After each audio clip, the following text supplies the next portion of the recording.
Hello everyone, last class में हमने group theory start की थी और हमने ये देखा था कि ग्रुप क्या होता है बेसिकली, और फिर हमने एक एग्जांपल किया था जैसे कि set of integers under addition एक अबेलियन ग्रुप होता है। नाउ आज की क्लास में हम क्या करेंगे, कुछ और एग्जांपल्स करेंगे ग्रुप से रिलेटेड। तो हमें इजीली देख के ये कोई क्वेश्चन अगर हमें गिवन है कि हमें चेक करना है वो ग्रुप बनता है या नहीं with respect to some operation, तो हम कैसे चेक करेंगे। तो चलिए कुछ एग्जांपल्स हम कर लेते हैं, उससे थोड़ी एक्सरसाइज हो जाएगी कि ग्रुप को कैसे चेक करना है कैसे नहीं। तो सबसे पहले हम चेक करते हैं set of integers under multiplication does not form a group. ये ग्रुप क्यों नहीं बनाता है ये देखते हैं। तो ग्रुप बनाने के लिए बेसिकली हमारे पास एक नॉन एम्प्टी सेट होना चाहिए। सपोज जैसे कि हम एस की हम बात कर रहे हैं और एक हमें कोई भी एक ऑपरेशन गिवन है, ऑपरेशन सपोज हम स्टार से ले रहे हैं। तो ग्रुप चेक करने के लिए हमें क्या क्या चेक करना होता है वो जल्दी से रिकॉल कर लेते हैं।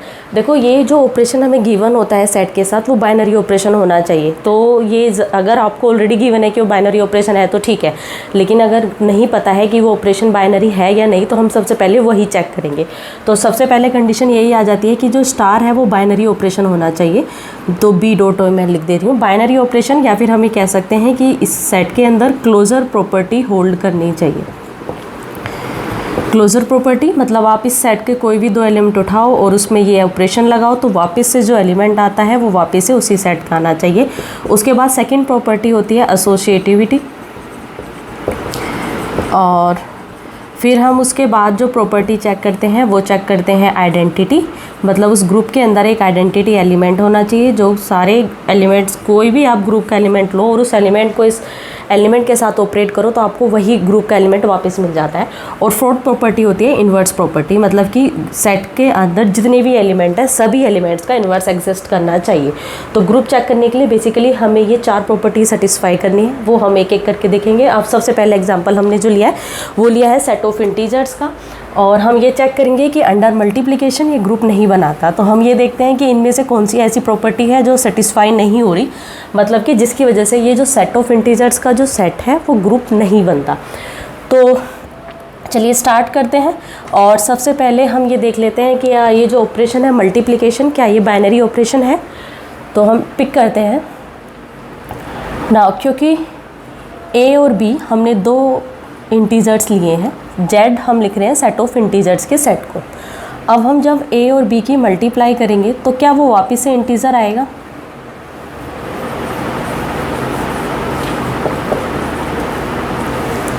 अब कोई भी दो इंटीजर लो, आप उनकी मल्टीप्लाई करो, वापस आपको इंटीजर ही मिलेगा। तो ऑब्वियसली बात है जो ऑपरेशन है मल्टीप्लिकेशन का वो एक बाइनरी ऑपरेशन है। तो आप यहाँ लिख सकते हो जो मल्टीप्लिकेशन है वो बाइनरी ऑपरेशन है, या फिर हम ये लिख सकते हैं क्लोजर प्रॉपर्टी होल्ड।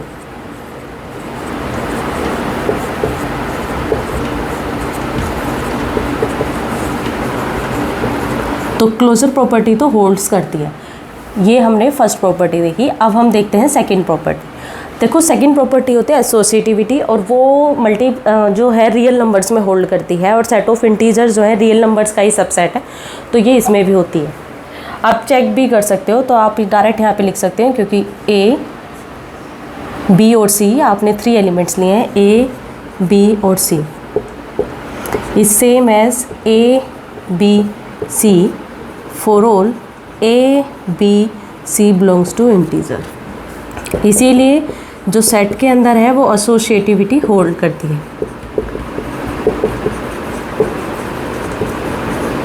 तो सेकंड प्रॉपर्टी भी हमारी होल्ड करती है। देखो, वैसे पता है ये जो स्टेप्स हैं ये थोड़े ऑब्वियस हैं, लेकिन स्टार्टिंग के कुछ क्वेश्चंस में हम एक एक चीज़ को थोड़ा डिटेल में करेंगे। इससे हमें समझ में आ जाएगा कि ग्रुप को कैसे चेक करना है। कोई सेट अगर हमें गिवन है किसी ऑपरेशन के साथ तो वो ग्रुप बनेगा या नहीं बनेगा, कैसे चेक करेगा। आप स्टार्टिंग में 4 या 5 एग्जांपल्स थोड़ी डिटेल्स में करोगे तो आपको थोड़ा गो थ्रू हो जाओगे कि भाई कैसे चेक करना होता है। तो उसके बाद के एग्जांपल्स में आप थोड़ा सा स्किप भी कर सकते हो, आपको शायद ईजिली देख के समझ में आ जाएगा कि वे ग्रुप बनेगा या नहीं बनेगा। तो कुछ एग्जाम्पल्स हम क्या करेंगे, थोड़ी डिटेल में करेंगे, तो ताकि हमें समझ में आ जाए कि भाई इस प्रॉपर्टी का मतलब क्या है और हम इसे क्यों कर रहे हैं, इससे क्या कैसे पता चलेगा कि वो ग्रुप बनता है नहीं बनता, कैसे चेक करना है। अब हम थर्ड देखते हैं आइडेंटिटी प्रॉपर्टी। अब यहाँ देखिए हम कर रहे हैं यहाँ पे मल्टीप्लाई। अगर हम कोई भी एक इंटीजर ले लेते हैं तो भाई एक क्या सेट ऑफ इंटीजर्स में कोई एक ऐसा एलिमेंट है जिसको आप किसी भी इंटीजर के साथ मल्टीप्लाई करो तो आपको वही इंटीजर वापस मिले, तो ऐसा कौन सा इंटीजर होगा? ऑब्वियसली बात है, मल्टीप्लाई के केस में वो और कोई नहीं, 1 ही होता है। आप 1 को किसी भी इंटीजर के साथ मल्टीप्लाई करो, आपको हमेशा वही इंटीजर माइनस मिलेगा, क्योंकि आपके पास ये है। दिस इम्प्लाइज डैट जो 1 एलिमेंट है वो ग्रुप की आइडेंटिटी कहलाएगा। 1 is the identity element of Z।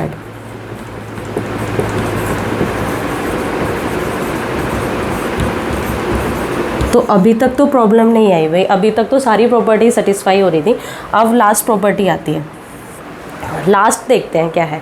Last होती है इन्वर्स प्रॉपर्टी। इन्वर्स के लिए हम देखते हैं 3। देखो आप, एक हमने इंटीजर पिक किया। इन्वर्स प्रॉपर्टी ये कहती है कि हर सेट, जो हम सेट ले रहे हैं उसमें हर एलिमेंट का इन्वर्स एग्जिस्ट करना चाहिए। तो जैसे हमने एलिमेंट 3 लिया, तो आप 3 के साथ ऐसा क्या मल्टीप्लाई करो कि आपको जो है ग्रुप की आइडेंटिटी मिले। ग्रुप की आइडेंटिटी 1 है, तो आप 3 के साथ क्या मल्टीप्लाई करोगे? क्योंकि जो 3 है वो एक इंटीजर है, हमने एक एग्जांपल के तौर पे लिया, और हम 3 में देखना चाह रहे हैं कि ऐसा क्या Z के पास कोई एक ऐसा एलिमेंट है जिसको हम 3 के साथ मल्टीप्लाई करें और हमें 1 मिले। तो देखो, अगर हमें नहीं समझ में आ रहा कि वो एलिमेंट क्या है, तो हम ऐसे देख सकते हैं, हमें ये जो फिलअप है ये फिल करना है, तो जो मल्टीप्लाई में है वो उधर डिवाइड में चला जाएगा। तो बेसिकली वो जो एलिमेंट आएगा वो 1/3 ही आएगा। तो ऐसा एलिमेंट सिर्फ 1/3 है जिसको आप 3 के साथ मल्टीप्लाई करोगे और आपको आंसर 1 मिलेगा। लेकिन जो 1/3 है, 3 एक इंटीजर है, एंड आप 3 के साथ सिर्फ 1/3 ही एक ऐसा एलिमेंट है जिसको मल्टीप्लाई करोगे आपको 1 मिलेगा। बट 1/3 आपका इंटीजर तो है ही नहीं। इसका मतलब जो आप 3 ले रहे हो उसका तो इन्वर्स एग्जिस्ट ही नहीं करता। 3 क्या, आप कोई भी इंटीजर पिक कर लो, किसी का भी इन्वर्स एग्जिस्ट नहीं करता एक्सेप्ट 1, क्योंकि आप 1 में 1 की मल्टीप्लाई करोगे तो आपको 1 मिल जाएगा। 1 का इन्वर्स 1 ही होता है। अदरवाइज आप कोई भी इंटीजर ले लो एक्सेप्ट 1, किसी का भी इन्वर्स एग्जिस्ट नहीं करता। तो जो लास्ट वाली प्रॉपर्टी थी, प्रॉब्लम वहाँ थी, इस सेट में जो है इन्वर्स प्रॉपर्टी होल्ड नहीं करती। इसी की वजह से जो सेट ऑफ इंटीजर्स है अंडर मल्टीप्लिकेशन ग्रुप नहीं बनाता। तो हमें एक, आपको अगर कोई दिखाना है कि कोई प्रॉपर्टी होल्ड नहीं करती, तो आप जस्ट एक एग्जांपल निकाल के दे दो, कोई भी एक इंटीजर आप दे दो, दिखा दो कि जैसे 3 है, हमने लिया था 3 एक इंटीजर है और 3 का इन्वर्स एग्जिस्ट नहीं करता, इसलिए inverse property does not hold. तो आप यहाँ पे लिख सकते हैं, since inverse property does not hold,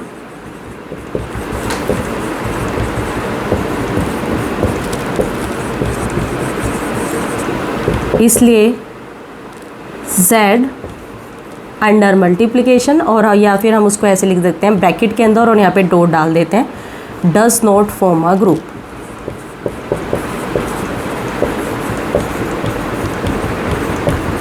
तो हमने अभी जो एग्जांपल लिया वो तो एग्जांपल ये था कि set of integers under multiplication group नहीं बनाता। चलिए अब एक ऐसा एग्जांपल ले लेते हैं जो ग्रुप बनाता है।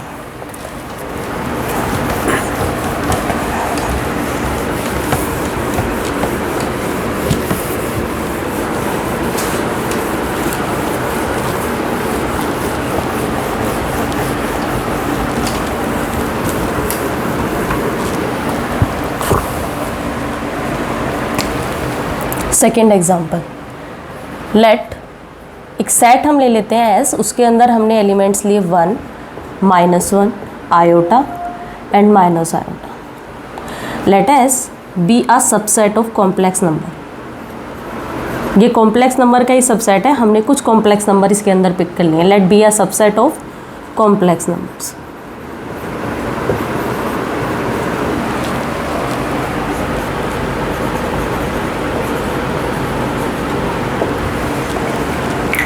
और हम ये प्रूव करेंगे कि जो सेट है S अंडर कॉम्प्लेक्स मल्टीप्लिकेशन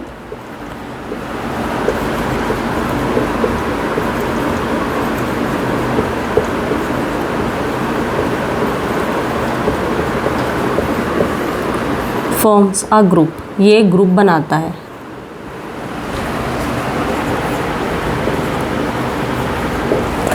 तो अब हम ये चेक करेंगे कि जो सेट हमने लिया है नॉन एम्प्टी सेट है, और ऑपरेशन क्या ले रहे हैं हम, कॉम्प्लेक्स मल्टीप्लिकेशन। कॉम्प्लेक्स मल्टीप्लिकेशन क्या कहती है, अब जैसे कि A प्लस आयोटा भी कोई एक कॉम्प्लेक्स नंबर है और दूसरे A plus C plus iota D के साथ मल्टीप्लाई कर रहे हो, तो मल्टीप्लाई करने का तरीका क्या है, पहले हम एक ही सबके साथ कर लेते हैं, तो ये हो जाता है AC plus iota AD, and फिर हम इसके साथ करते हैं तो ये आ जाएगा आयोटा B की मल्टीप्लाई C के साथ, फिर हम आयोटा B की आयोटा D से करते हैं तो BD एज इट इज़ आएगा, और आयोटा स्क्वायर जो होता है वो हो जाता है -1, तो हम यहाँ पे -1 लिख देते हैं। इस तरीके से दो कॉम्प्लेक्स नंबर की जो होती है मल्टीप्लाई होती है। तो इस ऑपरेशन के रेस्पेक्ट में हम ये दिखाएंगे, जो सेट हमने लिया है ये ग्रुप बनाता है, तो सेट जो है वो फाइनाइट है, इसके अंदर सिर्फ 4 ही एलिमेंट हैं। तो हम क्या करते हैं, इस ऐसे केस में हम कायले टेबल्स बना के उसमें देख लेते हैं, उससे थोड़ी आसानी हो जाती है। तो कायले टेबल कैसे बनाते हैं, हम एक ऐसे यहाँ पे मैट्रिक्स बनाते हैं। तो हम क्या करते हैं, रेक्टेंगल बनाएंगे जिसके फर्स्ट रो में जो है हम ग्रुप के सेट के सारे एलिमेंट्स लिस्ट कर लेते हैं, और इसी तरह से कॉलम पे, और यहाँ पे हम कॉर्नर पे जो है वो ले लेते हैं ऑपरेशन, और ऑपरेशन है वो हमारा कॉम्प्लेक्स मल्टीप्लिकेशन, जिसको हम डॉट से लिख रहे हैं।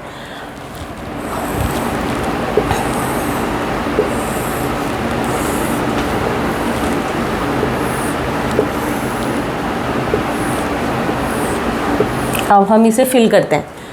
अब इस यहाँ पे कौन सी एंट्री आएगी, हम क्या करेंगे, 1 की मल्टीप्लाई 1 से तो 1 मिलता है, 1 की फिर -1 से करेंगे, यहाँ पे इस तरह 1 की आयोटा से, इस तरफ 1 की माइनस आयोटा से, तो इसी तरह से हम इसको पूरा फिल कर लेंगे। -1 की मल्टीप्लाई 1 से, -1 की -1 से 1 आ जाएगा, ये हो जाएगा माइनस आयोटा, फिर ये हो जाएगा खाली आयोटा, फिर यहाँ पे करेंगे ये हो जाएगा iota minus iota, iota square -1, तो ये -1 आ जाएगा, और आयोटा की माइनस आयोटा से वैल्यू 1 आएगी।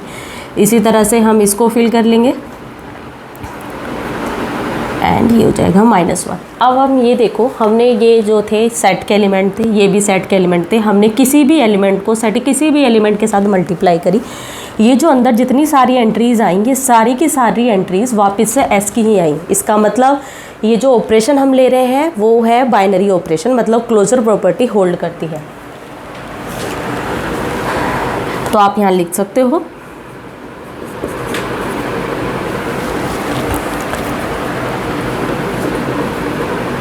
Closure property holds.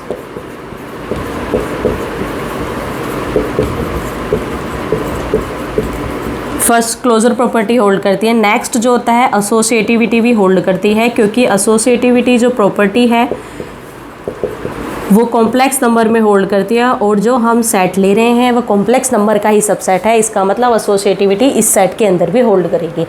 अब हम थर्ड देखते हैं, आइडेंटिटी एलिमेंट क्या है। ऐसा इस सेट में कौन सा एलिमेंट है जो आप बाकी किसी भी एलिमेंट के साथ मल्टीप्लाई कर रहे हो, आपको वही एलिमेंट वापस मिल रहा है। तो कौन सा एलिमेंट है, आप यहाँ पे ये मैं एलिमेंट ये जो है हम ये देखेंगे, 1 की मैंने सारी एलिमेंट के साथ मल्टीप्लाई करी तो ये रो मिली थी, -1 की मल्टीप्लाई इस रो के साथ करी थी तो ये रो थी। तो ऐसा कौन सा एलिमेंट है जिसको पूरी रो के साथ मल्टीप्लाई करी लेकिन आपको वही रो वापस मिली। तो आप ये देख सकते हो जो फर्स्ट वाली रो है ना एज इट इज़ आ रही है। इसका मतलब ये जो 1 एलिमेंट हम ले रहे थे इसको किसी भी एलिमेंट के साथ मल्टीप्लाई करो आपको वही एलिमेंट वापस से मिल रहा था। यहाँ देख लो चाहे आप इस कॉलम में देख लो, इसका मतलब जो 1 है वो आइडेंटिटी एलिमेंट हो जाएगा। तो यहाँ पे आप डाल सकते हो 1 is the identity element.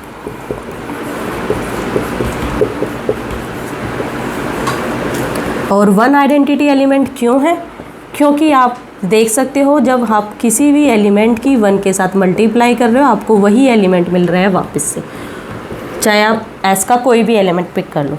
And fourth हम देखते हैं इन्वर्स प्रॉपर्टी।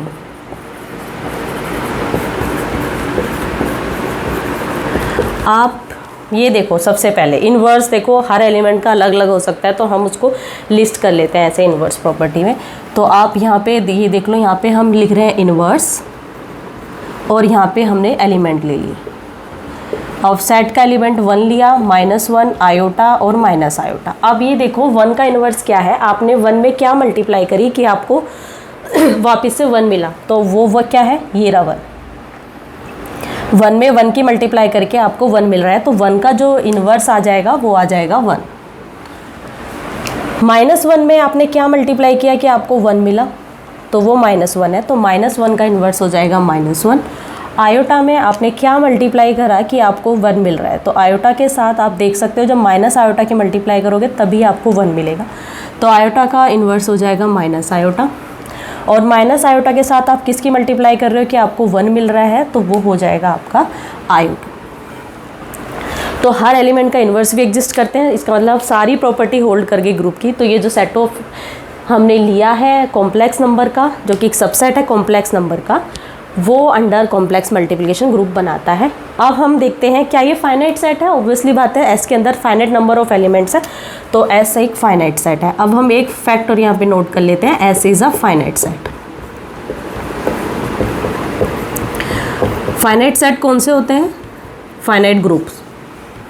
फाइनाइट ग्रुप कौन से होते हैं? जिसके अंदर फाइनाइट नंबर ऑफ एलिमेंट्स होते हैं। क्या एस अबेलियन ग्रुप है? अबेलियन ग्रुप कौन से होते हैं? जिसमें ग्रुप कम्यूट करते हैं, मतलब आप, क्योंकि आप कोई भी दो कॉम्प्लेक्स नंबर को चाहे ऐसे मल्टीप्लाई करो चाहे ऐसे मल्टीप्लाई करो, आपको हमेशा बराबर एलिमेंट ही मिलता है, सेम एलिमेंट मिलता है, सेम कॉम्प्लेक्स नंबर, क्योंकि a dot b same as b dot a, for all A B belongs to S. आप सेट का कोई भी एलिमेंट पिक करो और आप देखो दोनों तरफ से वैल्यू हमेशा बराबर आएगी, इसलिए जो एस है वो एक अबेलियन ग्रुप है। S is an abelian group. ये हमने लास्ट क्लास में एक्चुअली डेफिनेशन देखी थी, अबेलियन ग्रुप कौन से होते हैं, नॉन अबेलियन ग्रुप कौन से होते हैं, फाइनाइट ग्रुप, इनफाइनाइट ग्रुप। तो ये एक ऐसा ग्रुप है जो कि फाइनाइट भी है और अबेलियन भी है। तो चलिए अब हम नेक्स्ट क्वेश्चन करते हैं।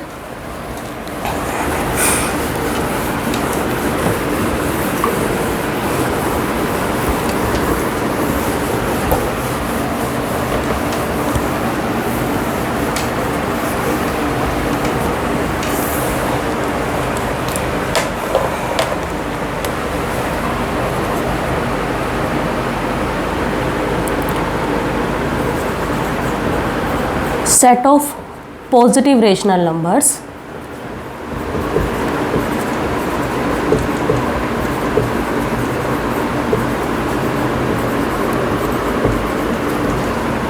under multiplication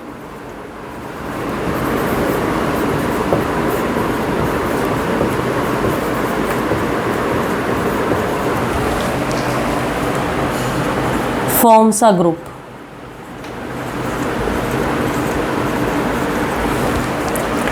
और हम set of positive rational numbers को क्यों पॉजिटिव से लिख लेते हैं। क्यों पॉजिटिव? हमने सेट लिया है, नॉन एम्प्टी है, ऑब्वियसली बात है। पॉजिटिव रेशनल नंबर्स तो बहुत सारे होते हैं, अंडर मल्टीप्लिकेशन हमें ये दिखाना है कि ये ग्रुप बनता है या नहीं। तो चलिए सबसे पहले हम देख लेते हैं कि जो मल्टीप्लिकेशन है क्या क्लोजर प्रॉपर्टी सेटिस्फाई करती है मल्टीप्लिकेशन के रेस्पेक्ट में, मतलब कि जो मल्टीप्लिकेशन ऑपरेशन ले रहे हैं क्या बाइनरी ऑपरेशन है। अब कोई भी दो रेशनल नंबर लो, क्योंकि ए कॉमा बी बिलोंग्स टू क्यों पॉजिटिव, आपने दो कोई भी पॉजिटिव रेशनल नंबर्स लिए, आप उनको जब मल्टीप्लाई करोगे तो वापस से उसी को बिलोंग करेगा। देखो रेशनल नंबर्स कौन से होते हैं जिनको आप पी बाई क्यू की फॉर्म में लिख सकते हो, जहाँ पे वेयर पी और क्यू आपके इंटीजर्स होते हैं एंड क्यू जो होता है नॉन ज़ीरो होता है। तो जिन भी नंबर्स को आप p बाई क्यू की फॉर्म में लिख सकते हो वो आपके रेशनल नंबर्स होते हैं। आप जब दो नंबर्स की मल्टीप्लाई करोगे ऐसे दो नंबर्स की, तो वापस से वो इसी फॉर्म में आएगा। इसका मतलब ये क्लोजर प्रॉपर्टी जो है वो होल्ड करती है, इसलिए क्लोजर प्रॉपर्टी होल्ड्स। आप चाहे तो ऐसे लिख सकते हो क्लोजर प्रॉपर्टी होल्ड्स, या फिर आप ऐसे कह सकते हो जो मल्टीप्लिकेशन ऑपरेशन ले रहे हो वो एक बाइनरी ऑपरेशन है ऑन क्यू पॉजिटिव।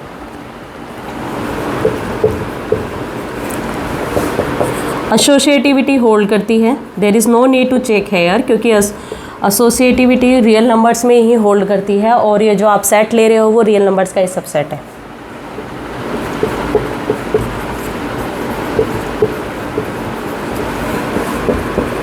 क्योंकि a dot b dot c is same as a dot b dot सी।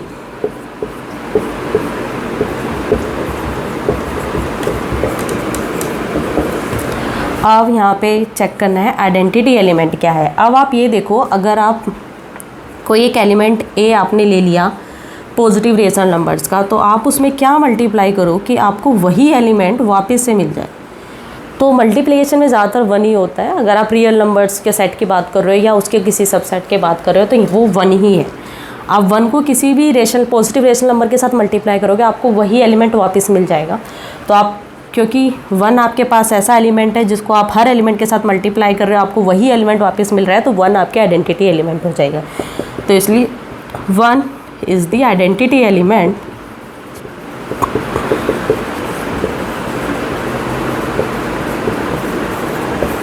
क्यों पॉजिटिव भाई आइडेंटिटी प्रॉपर्टी भी होल्ड करती है। अब देखते हैं इन्वर्स प्रॉपर्टी की। इन्वर्स क्या होगी? For a belongs to Q positive, अगर आप कोई भी सेट का एक ऐसा एलिमेंट ए ले लिया, अब आप उस एलिमेंट के साथ इन्वर्स निकालना चाह रहे हो, उस एलिमेंट का इन्वर्स निकालना चाह रहे हो, तो मतलब आप उसमें ऐसा क्या मल्टीप्लाई करो कि आपको 1 मिले। तो भाई आप ऐसे सोचो, देखो प्रॉब्लम यहाँ पे ये वैल्यू फिल करनी है, तो जो मल्टीप्लाई में है वो इधर डिवाइड में जाएगा, तो बेसिकली वो एलिमेंट आपका 1/a हो जाएगा। अब चेक, हमें एक ऐसा एलिमेंट मिल तो गया जिसको a के साथ मल्टीप्लाई करने पे 1 आ रहा है, तो पर जो वो एलिमेंट हमें मिल रहा है क्या वापस से उसी सेट का मिल रहा है? For a belongs to this we have this.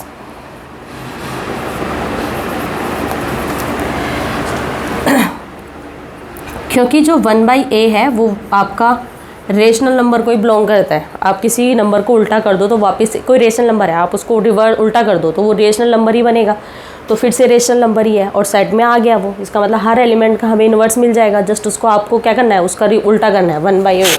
अगर a का इन्वर्स सही है तो 1/a हो जाएगा, b का इन्वर्स सही है तो 1/b हो जाएगा। जैसे कि आप देखो 2/3 एक रेशनल नंबर है, तो 2/3 में आप क्या मल्टीप्लाई करोगे? 3/2, तो 2/3 का इन्वर्स क्या हो जाएगा? 3/2। उल्टा अगर देखो तो 3/2 का इन्वर्स ये हो जाएगा और इसका इन्वर्स ये हो जाएगा, तो ये दूसरे के इन्वर्स है, तो वो वापस एक रेशनल नंबर का जो इन्वर्स है वो वापस रेशनल नंबर ही आ रहा है। तो हर रेशनल नंबर का इन्वर्स भी एग्जिस्ट कर रहा है, तो इसलिए हमारी इन्वर्स प्रॉपर्टी भी एग्जिस्ट करती है, क्योंकि 1/a belongs to Q positive. हर कोई भी एक रेशनल नंबर आपने लिया और उसका जो इन्वर्स है वापस से उसी सेट में आ गया, इसलिए इन्वर्स प्रॉपर्टी भी होल्ड करती है। Inverse property holds. तो हमने ये देखा set of positive rational numbers जो है अंडर मल्टीप्लिकेशन ग्रुप बनाता है। अब ये देखते हैं ये ग्रुप फाइनाइट है इनफाइनाइट है? Set of positive rational numbers कितने होते हैं? इनफाइनाइट। तो Q positive is an infinite group है। क्या अबेलियन है? Non abelian. आप दो रेशनल नंबर्स को चाहे ऐसे मल्टीप्लाई करो चाहे ऐसे मल्टीप्लाई करो, हमेशा सेम आएगा, क्योंकि ये कंडीशन होल्ड करती है। आप कोई भी रेशनल नंबर उठा लो, पॉजिटिव रेशनल नंबर्स, तो इसका मतलब क्यों positive is an infinite abelian group. तो ये आपका अबेलियन ग्रुप का एग्जाम्पल है। ये जो हमने एग्जाम्पल किया ये है इनफाइनाइट अबेलियन ग्रुप का एग्जाम्पल।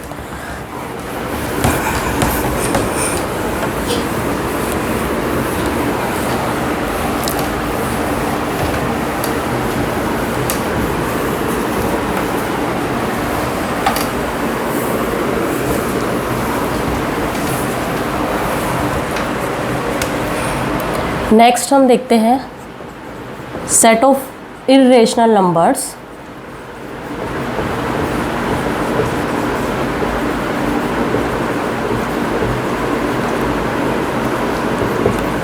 together with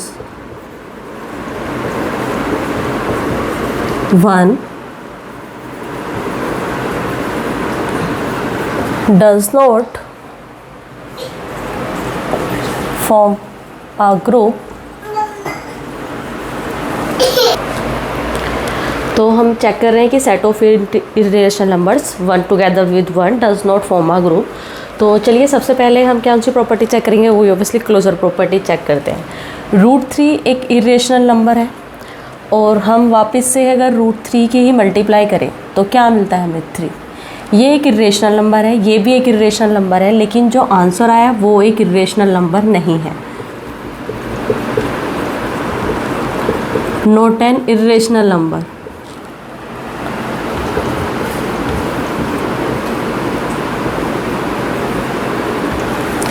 तो हमने ये देखा इसमें तो क्लोजर ही प्रॉपर्टी होल्ड नहीं करती, तो ये ग्रुप तो फिर बना ही नहीं सकता।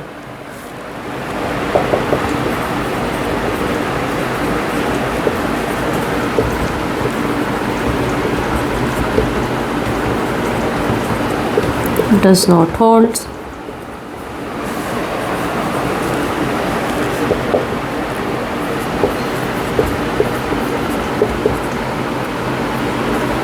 इसलिए set of irrational numbers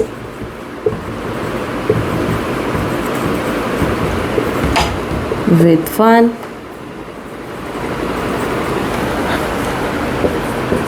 does not form a group under multiplication.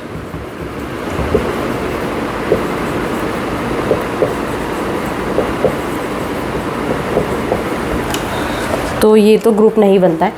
अब हम नेक्स्ट एक और एग्जांपल कर लेते हैं।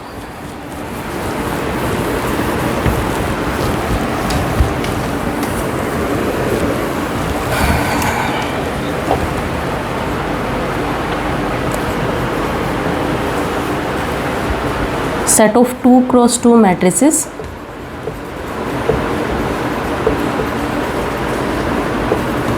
with real entries.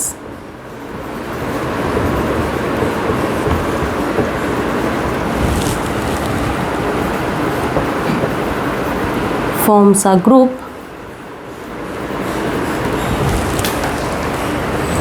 under matrix addition.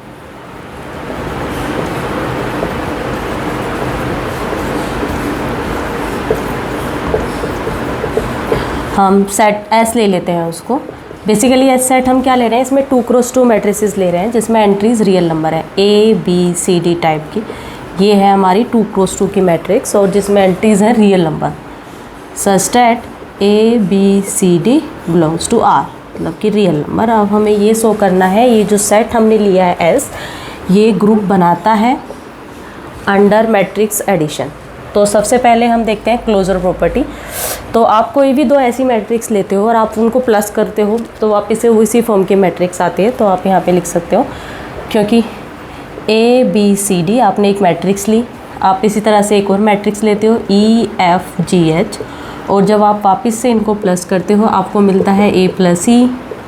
Matrix addition यही कहते हैं, कंपोनेंट वाइज हमें एडिशन करना है, component wise. First element first के साथ, सेकंड पोजीशन पे सेकंड के साथ, इसी तरह से c plus g is same as d plus h, इसलिए closure property holds.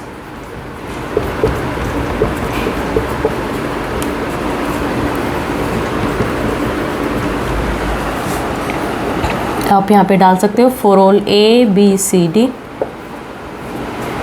E f g h belongs to S.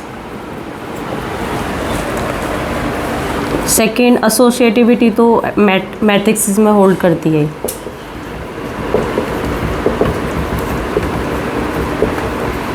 तो आप चेक कर सकते हो, आप यहाँ पे लिख सकते हो, क्योंकि A plus B plus C is same as A plus B plus C for all A B C belongs to S, जहाँ पे ए बी सी जो है हमारी 2 क्रॉस 2 की मैट्रिसेस हैं और वो एस के एलिमेंट। अब आप थर्ड अगर देखो, थर्ड में हमें आइडेंटिटी एलिमेंट देखना है। अब आप चेक कर सकते हो, क्योंकि 0 0 0 एक 2 क्रॉस 2 मैट्रिक्स है और ये एस को बिलोंग करती है, और ये मैट्रिक्स ऐसी है, आप किसी भी मैट्रिक्स के साथ अगर आप इसको प्लस करते हो 0 0 को, चाहे आप राइट में रखो चाहे आप उसको लेफ़्ट में रखो, ए बी सी डी, आपको वही एलिमेंट वही मैट्रिक्स वापस मिल जाएगी। For all A B c d belongs to S. आप कोई भी एस का एलिमेंट ले लो इस फॉर्म का, आप उसके साथ जब जीरो मैट्रिक्स को प्लस करोगे आपको वही मैट्रिक्स वापस मिल जाएगी। तो इसलिए 0 0 ये जो जीरो मैट्रिक्स है ये आइडेंटिटी एलिमेंट हो जाएगी।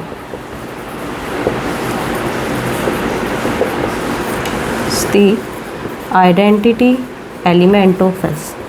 क्लोजर प्रॉपर्टी भी होल्ड करती है, एसोसिएटिविटी भी होल्ड करती है, आइडेंटिटी एलिमेंट भी हो गया। अब हमें चेक करना है इन्वर्स प्रॉपर्टी का।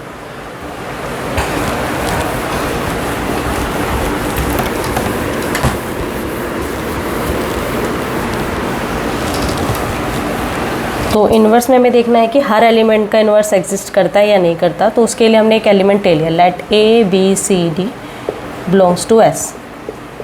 एस का कोई भी एलिमेंट ले लिया। अब आपको ये पता है ऐसा इस मैट्रिक्स के साथ क्या आप ऐड करो, ऐसी कौन सी मैट्रिक्स आप ऐड करो कि आपको जो है ज़ीरो मैट्रिक्स मिल जाए।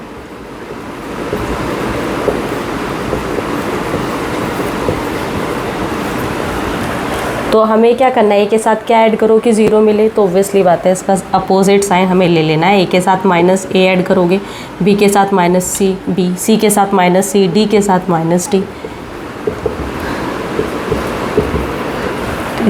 इस मैट्रिक्स के साथ जब हम इस मैट्रिक्स को ऐड करेंगे तो हमें 0 मैट्रिक्स मिल रही है जो कि ग्रुप की आइडेंटिटी है।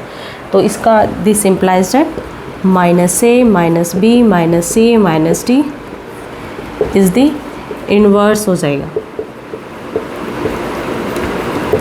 Inverse of a B c d. मतलब हर एलिमेंट का इनवर्स एग्जिस्ट करता है, इसलिए इनवर्स प्रॉपर्टी होल्ड करती है।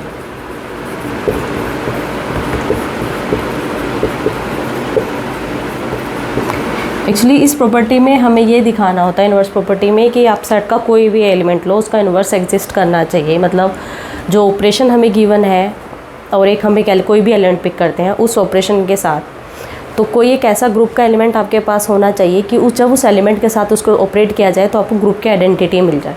जैसे हमने a B c d set का एलिमेंट लिया, तो हमें पता है इसके साथ आप जब इस तरह की मैट्रिक्स को ऐड करोगे तो आपको ग्रुप की आइडेंटिटी 0 0 मिल रही है। तो इस एलिमेंट के लिए आपके पास ये एलिमेंट आता है, तो ये इसका इन्वर्स हो जाएगा, क्योंकि जब आप दोनों को ऐड कर रहे हो तो आपको ग्रुप की आइडेंटिटी मिल रही है। तो इसका मतलब ये हुआ इसमें इन्वर्स प्रॉपर्टी होल्ड करती है। तो जो हम सेट ऑफ 2x2 मैट्रिसेस का सेट ले रहे हैं वो अंडर मैट्रिक्स एडिशन ग्रुप बनाता है। ये फाइनाइट ग्रुप है, इनफाइनाइट, क्योंकि भाई a B c d real numbers को बिलोंग करते हैं, रियल नंबर इनफाइनाइट है, तो ये सी 2x2 तो इनफाइनाइटली मैनी मैट्रिसेस होती हैं। तो एस एक इनफाइनाइट सेट है क्योंकि इसके अंदर बहुत सारे एलिमेंट आ सकते हैं।